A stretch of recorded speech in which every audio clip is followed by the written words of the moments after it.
नमस्कार, आप देख रहे हैं यूनाइटेड जेके। मैं हूं सुरेंद्र शर्मा। जम्मू कश्मीर को स्टेटहुड दिए जाने की मांग इस वक्त जोर पकड़ रही है।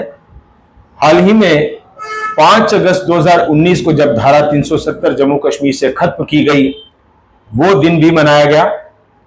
बड़ी बात यह है कि 5 अगस्त 2019 धारा 370 खत्म होने के बाद जम्मू कश्मीर कितना बदला है, और खास करके इसमें भी जम्मू के साथ नाइंसाफी का जो दौर चला करता था, क्या वो खत्म हो गया है?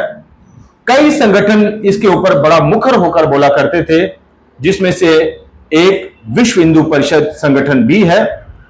आज हमारे साथ बातचीत के लिए मौजूद हैं राजेश गुप्ता जी, जो कि विश्व हिंदू परिषद संगठन के जम्मू कश्मीर इकाई के प्रधान हैं।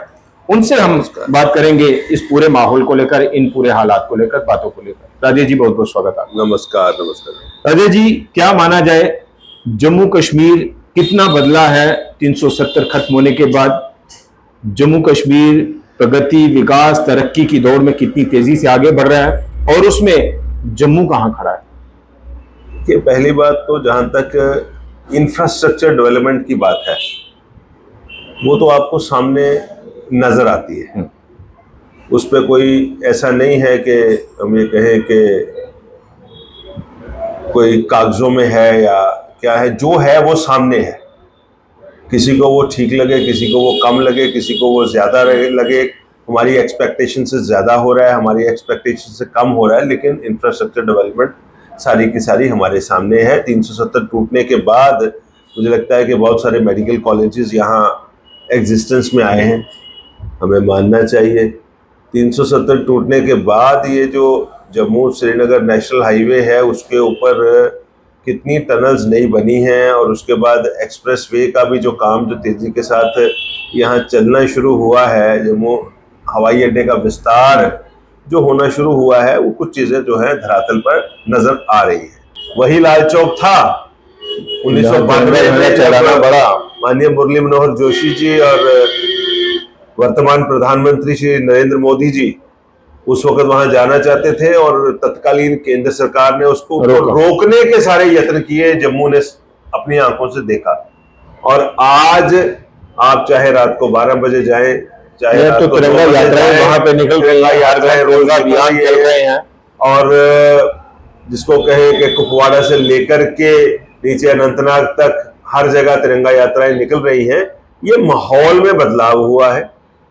अनप्रेसिडेंटेड फ्लो ऑफ टूरिस्ट जो है वो उस भौगोलिक रीजन में हुआ, कश्मीर में। इवन अमरनाथ जी की यात्रा, चाहे वो ऑपरेशन सिंदूर के बाद हुई है, ऐसा लगता था कि यात्री कम आएंगे, लेकिन करीब 4-4.5 लाख के आसपास, 4 लाख से ज्यादा, 4.5 लाख वो यात्रा हुई। किसी किस्म का कोई इंसिडेंट नहीं हुआ।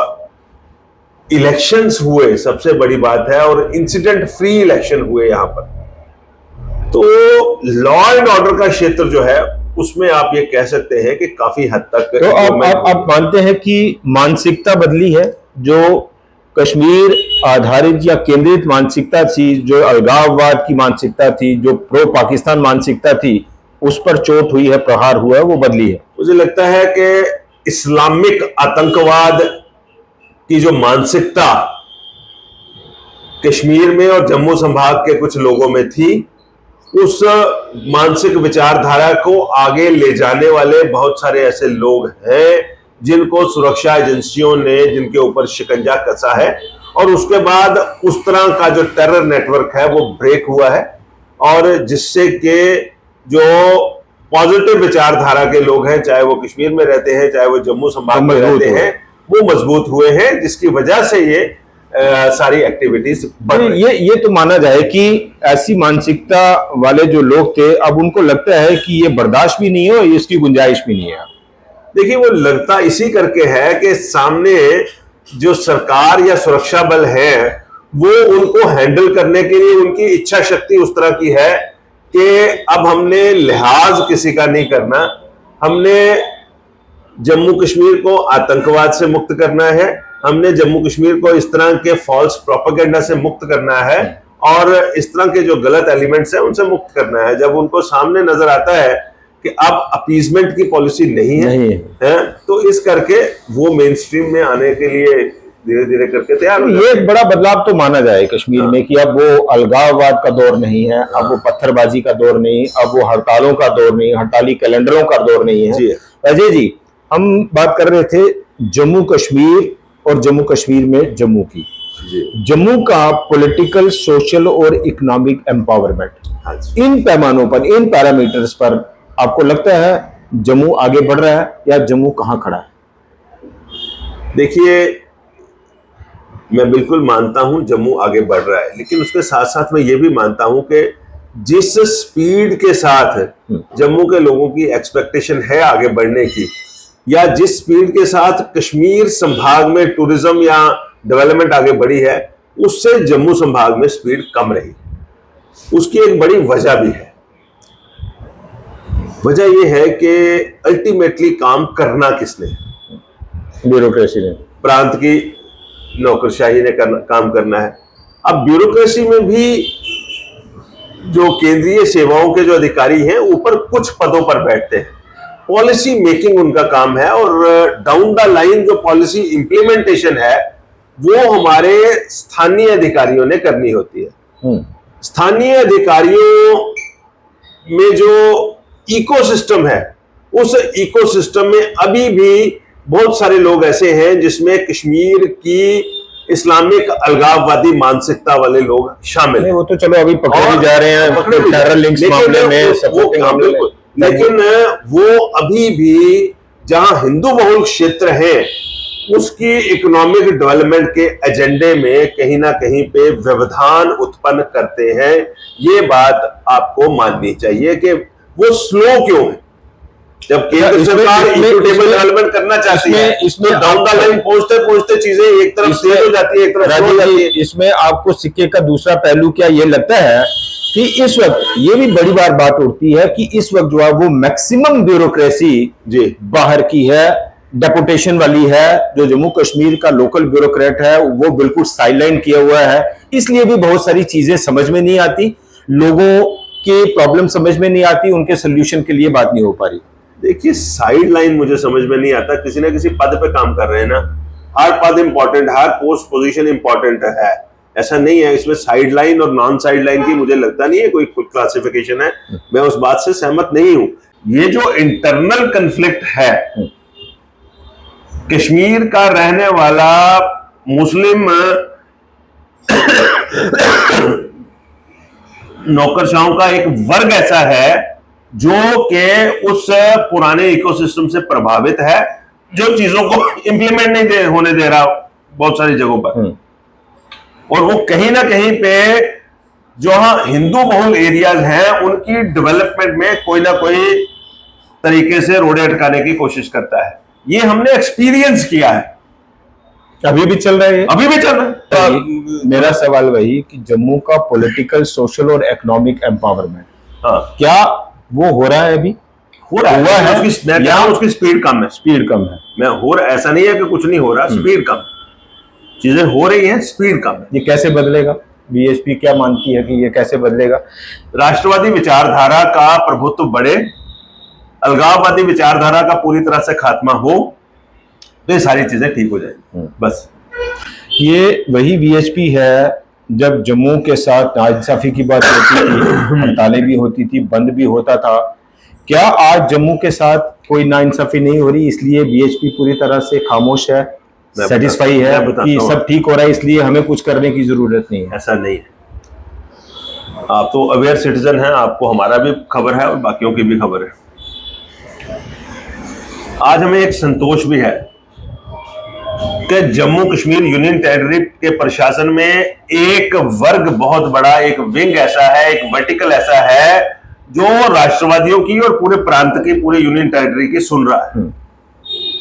पहली बार ऐसा हुआ 2005 में हमने बूढ़ा अमरनाथ जी की यात्रा शुरू की। 2005 से लेकर के आज तक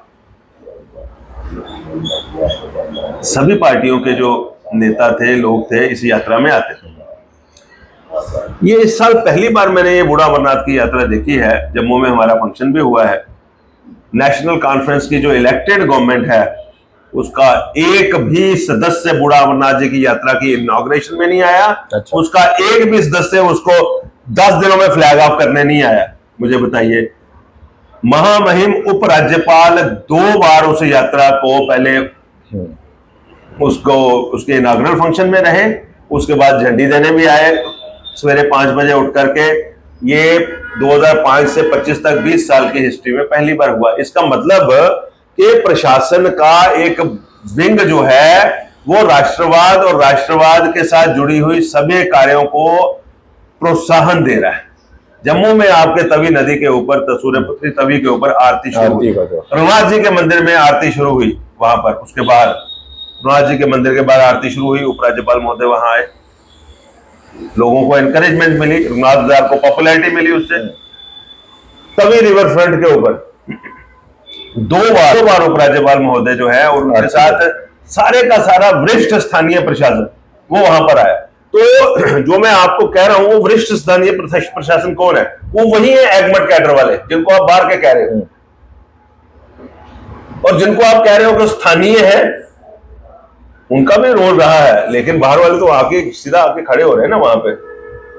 उसके बाद जो ऑर्गेनाइजर्स हैं उनको पूछ रहे हैं भाई हमारी तरफ से व्यवस्था में कुछ आपको हेल्प चाहिए। ठीक, तो ये जो हमारा केवल मात्र दोष देने की प्रवृत्ति है ना, उससे हमें बाहर निकलना होगा। कंस्ट्रक्टिव हम कैसे कर सकते हैं? आज हमें एडमिनिस्ट्रेशन का एक विंग हमारा हाथ तो पकड़ रहा है, पहले तो ये भी नहीं था। अच्छा, सरकार का क्या रुख है? सरकार ने आपको बता दिया आपके सामने। आप मुझे बताइए, आपने कवर किया होगा, बूढ़ा अमरनाथ की यात्रा चली है, मुझे बताइए जम्मू से एक दिन भी सरकार का चीफ मिनिस्टर या कोई मंत्री वहां पर आया कोई झंडी देने? अच्छा, मुझे तो अमरनाथ यात्रा के लिए नहीं आए। आप मुझे बताइए। तो जम्मू कश्मीर पुलिस जो है ड्रग पेडलर्स के पीछे लगती है, उनके साथ मुठभेड़ होती है, एक आदमी की उसमें डेथ हो जाती है। अब ये डिबेट का विषय है कि वो बेकसूर था या वो तो उसके ऊपर सीट बना दी है, होगी जिसके परिवार का कोई गया है उसको बहुत अफसोस है मेरी बात। वहां जिनके परिवार का गया है उसके साथ हमारी भी सिंपैथी है कि अगर वो बेकसूर है तो भाई ये नहीं होना चाहिए, ठीक है ना जी। जम्मू कश्मीर की सारी सरकार उस घर में पहुंची चीफ मिनिस्टर के साथ। ये 2 मेरे सिंह बंधु पंजाब से जो है कुलगाम में शहीद हुए हैं 4 दिन पहले, पाकिस्तान स्पॉन्सर्ड मुसलमान टेररिस्ट से लड़ते हुए। मुझे बताइए कि आपका मुख्यमंत्री जो इलेक्टेड है या उसके कैबिनेट का कोई आदमी, किसी ने कहा कि मैं जरा जाकर के उनके घर में सांत्वना दे आऊं या उनके संस्कार में हुआ हूं? तो ये मानसिकता की लड़ाई। पॉलिटिकल क्लास जो है वो आप कह रहे हैं कि पॉलिटिकल क्लास जो है कश्मीर की, वो आज भी उसी ये कश्मीर की इस्लामिक मानसिकता वाली जो पॉलिटिकल क्लास है, जब तक उसकी डोमिनेंस जम्मू कश्मीर से खत्म नहीं होगी तब तक इक्विटेबल डेवलपमेंट नहीं होगी। फिर हम बात कर रहे हैं जम्मू का कल्चरल रिलीजियस प्रमोशन की या टूरिज्म की। हाँ, आपको लगता है उस पर कुछ हुआ है? क्योंकि एक ले देखे माता वैष्णो देवी की बात होती है और वही आंकड़ा जो है वो घुमा फिरा कर बता दिया जाता है भाई इतने करोड़ लोग आ गए। हाँ। लेकिन ये काफी समय से हम सुन रहे हैं कि इन यात्रियों को या श्रद्धालुओं को थोड़ा डाइवर्ट करना दूसरे रिलीजियस प्लेसेस की तरफ या रिलीजियस टूरिज्म की तरफ। देखिए, कटरा के आसपास वो परिक्रमा एक डेवलप हो रही है, कटरा की परिक्रमा। जब वो कंप्लीट हो जाएगी तो मुझे लगता है वो एक दिन की परिक्रमा है। उसमें 9 मंदिर बनाने की योजना उपराज्यपाल महोदय ने दी थी। अच्छा, 5 मंदिर उन्होंने पीछे डेडिकेट कर दिए हैं उस परिक्रमा मार्ग के ऊपर। 7-8 किलोमीटर का परिक्रमा मार्ग ऐसा है जहां अभी सड़क बनने वाली है। इसी तरह से पुलत्स ऋषि की धरती है पुंछ, वहां पर बूढ़ा अमरनाथ जी की यात्रा जाती है, चलती है। अब इस वर्ष उन सभी यात्रियों को हमने ये कहा है कि वहां जब जाएं तो मेंढर में रामकुंड भी जाएं, वहां सुनकोट में धुंधक भी जाएं, राजौरी में वीरभद्रेश्वर भी जाएं, सुंदरबनी नौशहरा में मंगला माता भी जाएं, इधर शिवखोड़ी भी होकर के आए। इस तरह की चीजों को हमने प्रमोट करना शुरू किया है। समाज जागृत हुआ है इनफैक्ट, और जो ही समाज जागृत होता है तो सरकारों में जो हिस्से पॉजिटिव कामों को सपोर्ट करते हैं वो भी एक्टिवेट होते हैं। ऐसा नहीं है कि नहीं है, लेकिन जो मैंने कहा मैं उस पर अभी भी स्टैंड करता हूं कि सरकार के अब 2 हिस्से हैं। एक उपराज्यपाल का कार्यालय है और एक इलेक्टेड गवर्नमेंट है। इलेक्टेड गवर्नमेंट अभी भी जम्मू के साथ बहुत बड़ा भेदभाव कर रही है और इस करके जिस दिन वो इलेक्टेड गवर्नमेंट जो है वो बैलेंस्ड हो जाएगी, उस दिन जम्मू के साथ डिस्क्रिमिनेशन खत्म हो जाएगा। चलिए, ये स्टेटहुड पर बीएचपी का क्या स्टैंड है? स्टेटहुड की मांग जो आपको मुझे बताइए, स्टेटहुड का मतलब क्या है, मुझे बताएं। आप किसी डिपार्टमेंट का नाम लीजिए, पुलिस को छोड़ करके, सुरक्षा एजेंसियों को छोड़ करके, कौन सा ऐसा डिपार्टमेंट है जो प्रेजेंट चीफ मिनिस्टर की अंडर हिज कमांड नहीं है? मुझे ये बताइए, कोई एक डिपार्टमेंट मुझे बताइए। सिर्फ और सिर्फ गृह विभाग जो है, सुरक्षा का जो है मुद्दा, वो केंद्र सरकार या उपराज्यपाल प्रशासन के पास है। बाकी तो सारे डिपार्टमेंट नहीं, इस यूनियन टेरिटरी गवर्नमेंट के पास है। एक स्टेट बनाकर, मेरी बात जो मैं आप जवाब दीजिए ना, अल्टीमेटली बीएचपी इसके पक्ष में नहीं है कि बात सुने, मैं बीएचपी की बात नहीं कर, मैं यहाँ इस दफ्तर में बैठा हूँ, यहाँ मैं इसका ओनर हूँ, सीईओ हूँ या मैनेजर हूँ। जब तक मुझे इस दफ्तर के सारे कामों के अख्तियार है तो इसका मतलब मैं रिस्पॉन्सिबल हूँ इस दफ्तर की डेवलपमेंट के लिए। सेम वे जम्मू कश्मीर में जो डेवलपमेंट का इशू है, उसके सारे अख्तियार, उसके सारे फंड्स तो चीफ मिनिस्टर के पास है। आज अगर आप कह रहे हैं जम्मू में टूरिज्म का उत्थान नहीं हो रहा, तो रिस्पॉन्सिबल तो चीफ मिनिस्टर है। ठीक। जम्मू में अगर सड़कें कम है, आज जम्मू से मानसर जाना सड़क खराब है, रिस्पॉन्सिबल चीफ मिनिस्टर है। जम्मू से सुकराला माता जाना है, सड़क खराब है, रिस्पॉन्सिबल चीफ मिनिस्टर है। जम्मू से बूढ़ा अमरनाथ यात्री गए हैं, सड़क रास्ते में खराब है, रिस्पॉन्सिबल तो चीफ मिनिस्टर है। तो ये सारी चीजें खराब हैं, सिर्फ लॉ एंड ऑर्डर सिचुएशन जो है बेहतर हो रही है। मेरा ये सवाल है राजेश जी कि अगर सरकार, उमर सरकार इतने फ्रंट्स पर फेल साबित हो रही है, हाँ जी, तो जो विश्व हिंदू परिषद संगठन, जैसा मैंने शुरुआत में कहा कि इन मुद्दों को लेकर, ऐसी प्रथाओं को लेकर बड़ा मुखर रहा है, आज वो अपना रोल कहां देख रहा है? आपके सामने हम आज भी मुखर हैं। कोई हमारी बात करने में कोई हमको इफ बट तो नहीं कर रहे, कोई we are not missing words and we are with this point of view on every platform. जिस भी प्लेटफॉर्म पे हम हैं, हम मैच्योर ऑर्गेनाइजेशन है, पूरे विश्व में 122 देशों में हमारा संगठन है और हम जो कहते हैं उसका एक मीनिंग होता है। वो सारी चीजों को हम लेकर के चलते हैं, बैलेंस्ड व्यू लेकर के चलते हैं। देश अभी अभी पूरी तरह से 22 की घटना से उबरा नहीं है। ऑपरेशन सिंदूर अभी चल रहा है, आतंकवाद का खात्मा अभी होना है। बहुत सारी चीजों पर हमें सरकार को सपोर्ट भी करना होता है। हमें पता है कि सरकार के बीच में एक ऐसी सरकार है जो जिसकी जो है ना कि एक भावना या सिंपथी है आतंकवाद प्रस्त ताकतों के साथ, तो वो केंद्र सरकार उसके साथ भी लड़ रही है, एक इंटरनल चल रहा है कंफ्लिक्ट। तो ऐसी स्थिति में अमरनाथ जी की यात्रा, बूढ़ा अमरनाथ जी की यात्रा, श्रावण मास का एक फेस्टिवल सीजन, हमने किस चीज को डिस्टर्ब नहीं करना, हमने चीजों को चलाना है। हम चलाने वाले हैं, मैच्योर लोग हैं और किस वक्त क्या करना है ये संस्थाएं निर्धारित करती है सारी चीजों का आकलन करने के बाद। ऐसा नहीं है कि हम उनका लिहाज कर रहे हैं, अगर लिहाज करते होते तो मैं आपको कोई ना कोई रोक टोक करता बातचीत करने में। चलिए, ठीक है। तो ये थे राजेश गुप्ता जी। बीएचपी का मानना है कि जम्मू कश्मीर बदला है, कश्मीर बदला है, अलगाववाद पर बहुत बड़े स्तर पर जो है वो चोट हो रही है, लेकिन आज भी एक टेरर इकोसिस्टम को सपोर्ट करने वाली जो मानसिकता है वो कहीं ना कहीं आज भी है, वो काम कर रही है। और जम्मू के हक इंसाफ की बात जिस तरह से होती रही है, या जम्मू के डेवलपमेंट की बात हो, इंफ्रास्ट्रक्चर डेवलपमेंट की बात हो, जम्मू का पॉलिटिकल, सोशल और इकोनॉमिक एम्पावरमेंट की बात हो, तो उस दिशा में जम्मू को आज भी वो गति नहीं मिली है जो मिलनी चाहिए थी और जिसके लिए जम्मू हकदार है। तो इसके लिए दोषी कौन है ये जरूर बताइए। चलिए, वो जनता जनार्दन जाने। फिलहाल इतना ही। नमस्कार।